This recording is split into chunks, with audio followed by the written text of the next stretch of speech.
que significa ser mais do que vencedores? Quando o apóstolo Paulo emprega essa terminologia, ele a usa dentro de todo um contexto. Há uma ideia, um raciocínio sendo desenvolvido.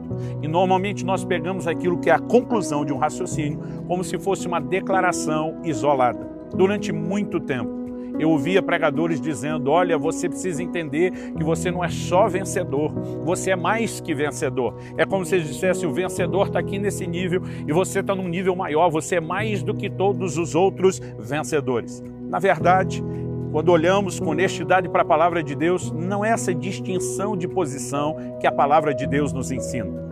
Eu sei que esse é um assunto extenso, dediquei um capítulo inteiro do meu livro O Agir Invisível de Deus para tratar desse assunto, que é ser mais do que vencedor. O contexto para ser entendido exige que a gente volte no mínimo 2 versículos. Em Romanos 8, eu vou ler do 35 ao 37, está escrito assim, quem nos separará do amor de Cristo? Será a tribulação, ou a angústia, ou a perseguição, ou a fome, ou a nudez, ou o perigo, ou a espada? Como está escrito, por amor de ti somos entregues à morte continuamente. Fomos considerados como ovelhas para o matadouro. Em todas essas coisas, porém, somos mais que vencedores por meio daquele que nos amou. Bom, vamos começar derrubando alguns mitos. A ideia de andar em vitória na cabeça de alguns crentes é de que eles não vão passar por problemas. Na verdade, uma pessoa que não vivencia problemas, ela tem tranquilidade, mas ela não tem vitória, porque só tem vitória quem tem luta, quem tem batalha. A palavra de Deus é clara que nós enfrentaríamos aflições nesse mundo. O que nós podemos esperar com certeza é que nós podemos vencê-las. Jesus disse, no mundo tereis aflições, mas tem de bom ânimo, eu venci o mundo. Outro dia alguém me disse, pô, claro que ele venceu, ele era Jesus, mas a informação completa, o mesmo apóstolo João, que registrou isso no seu evangelho, ele vai nos dar isso lá na sua primeira epístola, quando diz assim, no capítulo 5 de 1 de João, e todo aquele que é nascido de Deus vence o mundo. E essa é a vitória que vence o mundo, a nossa fé.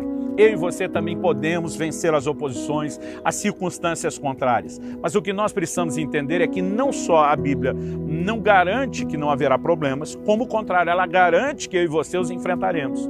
Agora, o que é ser mais do que vencedor? Vou repetir antes, não significa que o vencedor está numa posição e que o vencedor esteja acima dos outros vencedores.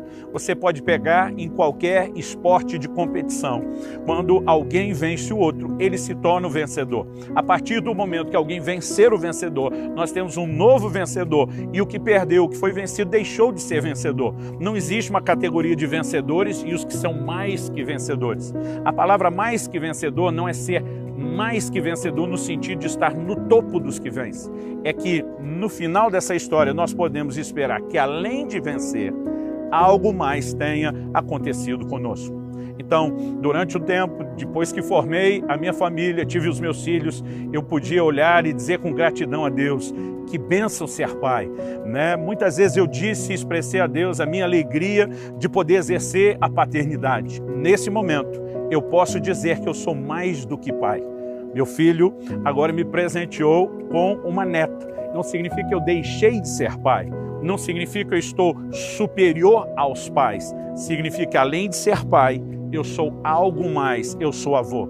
Então, se eu falar que eu sou mais do que pai, eu não sou um pai acima dos demais pais. Eu, na verdade, além de ser pai, sou alguma coisa a mais. Quando o apóstolo Paulo usa a expressão em todas essas coisas somos mais do que vencedores, nós precisamos entender o que é em todas essas coisas.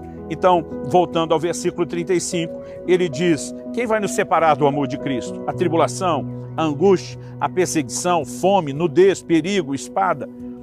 Em outras palavras, ele não só fala que passaríamos por circunstâncias difíceis, mas que no final, além de vencermos, seremos algo mais. O que seremos no final?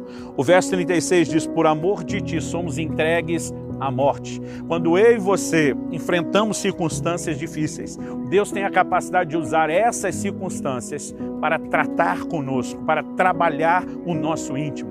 Muitas vezes nós achamos que estamos apenas vivendo uma batalha de uma circunstância que precisa ser mudada. No final ela pode, e nós temos que acreditar que ela será mudada, mas até que ela mude, Deus tem o poder de usar aquele processo para que a nossa carnalidade morra, para que eu e você cresçamos, para que se desenvolva um nível de relacionamento completamente distinto e diferente. Jó, é um grande exemplo de alguém que enfrentou grandes batalhas. Ele as venceu. Aquelas circunstâncias no final foram mudadas. A Bíblia diz que Deus lhe restituiu o dobro de tudo aquilo que ele possuía antes. Agora, o benefício final não foi apenas Jó ter vencido o que enfrentou.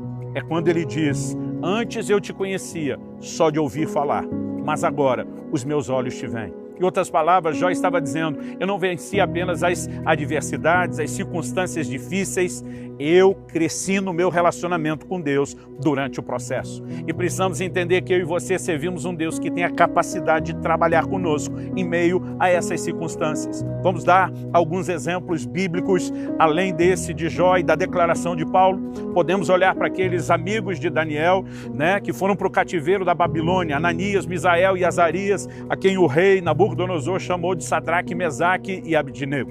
A palavra de Deus diz que, por um posicionamento de fidelidade e obediência a Deus e a sua palavra, eles foram lançados numa provável fornalha de fundição. A Bíblia só diz a fornalha de fogo ardente. E quando eles foram lançados, um dos milagres mais extraordinários que temos registrados na Bíblia aconteceu. Não apenas eles não morrem, mas a palavra de Deus diz que Nabucodonosor, o rei, olha admirado, falando com aqueles que estavam à sua volta, dizendo: nós não lançamos 3 homens amarrados no fogo? E aquelas pessoas à volta do rei respondem: é verdade, rei. Ele diz: mas eu vejo 4 homens soltos. Nabucodonosor está dizendo: o contraste não é só que a gente lançou 3 e tem 4. Não é nem só o fato de eles não morrerem. Quando nós lançamos eles estavam amarrados e agora eles estão soltos. Por que eu estou destacando isso? Porque a palavra de Deus registra em Daniel capítulo 3 que quando eles saíram do fogo não havia cheiro de fumaça, que nenhum fio de cabelo tinha sido chamuscado, que o fogo não teve poder nenhum sobre eles. No entanto, apesar do fogo não ter podido queimar nada no que diz respeito a eles, o fogo pôde queimar uma única coisa: as amarras que os prendiam. Eu e você precisamos entender que enfrentaremos ao longo da nossa caminhada provas de fogo, literalmente. E quando reconhecemos não só a possibilidade de enfrentar essas provas de fogo, precisamos saber que, como o apóstolo Pedro escreveu, para que a prova da nossa fé é mais preciosa do que o ouro que perece, nossa fé é provada. Por quê? Porque Deus quer tirar o melhor de nós. No final da prova, eu e você podemos não apenas tê-la vencido, podemos não apenas sair intactos, sem dano, mas podemos descobrir que aquilo que antes nos amarrava foi destruído por Deus dentro do processo. Isso significa que agora estamos melhores do que antes. Um outro exemplo pode ser encontrado em Lucas 22, nos versículos 31 e 32, onde o próprio Cristo diz a Simão Pedro: Simão, Simão, Satanás pediu para peneirar vocês como se peneira o trigo. Eu imagino talvez a reação de Simão, como quem olha para Jesus e diz: conversa estranha, sinistra é essa? O diabo pedindo permissão. Imagina o olhar de Pedro quase como quem diz: o Senhor não iria permitir, não é? Mas Jesus responde para ele: mas eu roguei por ti, para que a tua fé não desfaleça. E tu, quando te converteres, fortalece os teus irmãos. O que Jesus está respondendo, em outras palavras, é: Pedro, permissão concedida, a peneira vai comer solta para o seu lado e para o lado dos demais discípulos. Agora, o que Jesus estava dizendo é: isso não significa que eu estou abandonando você. Assim como o Senhor se fez presente na figura daquele 4º homem na fornalha, ele demonstra que está conosco, que nunca nos abandona. Jesus prometeu: estou convosco todos os dias até a consumação dos séculos. Ele é aquele que disse: nunca te deixarei, jamais te abandonarei. Precisamos entender que passar por provas não significa que fomos desamparados ou estamos desprovidos da presença do Senhor. Jesus está dizendo: eu roguei por você.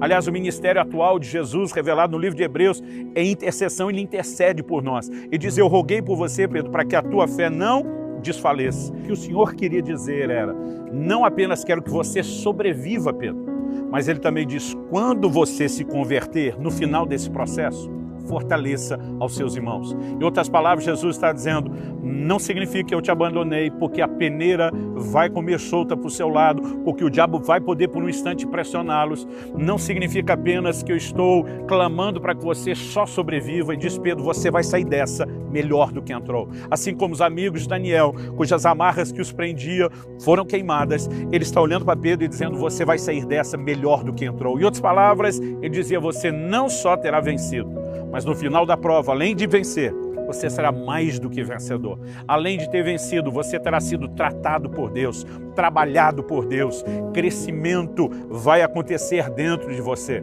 O Senhor tem a capacidade de usar circunstâncias que eu e você passamos para nos fazer crescer. Eu gosto de dizer que quando Deus não muda as circunstâncias, Ele pode usar as circunstâncias para nos mudar. A Bíblia diz em Hebreus que Jesus levantou um grande clamor com lágrimas ao que o podia livrar da morte, foi ouvido pela sua piedade, mas a Bíblia diz, aprendeu a obediência pelas coisas que sofreu e, tendo sido aperfeiçoado, se tornou autor de eterna salvação para todos que lhe obedecem. Se até Cristo, diante do sofrimento, aprende a obediência, é aperfeiçoado. A pergunta é, e nós? Comigo e com você não será diferente. No meio de situações difíceis, nós precisamos ter a percepção não só da vitória no final, mas saber que ao final seremos mais que vencedores. Além de vencer as circunstâncias e permanecermos firmes na fé, fiéis ao Senhor, nós também teríamos sido tratados por Ele. Cresceremos, sairemos melhor do que entramos. Que o Senhor fortaleça a convicção e você, de cabeça erguida e confiança nele, siga essa jornada de um mais que vencedor.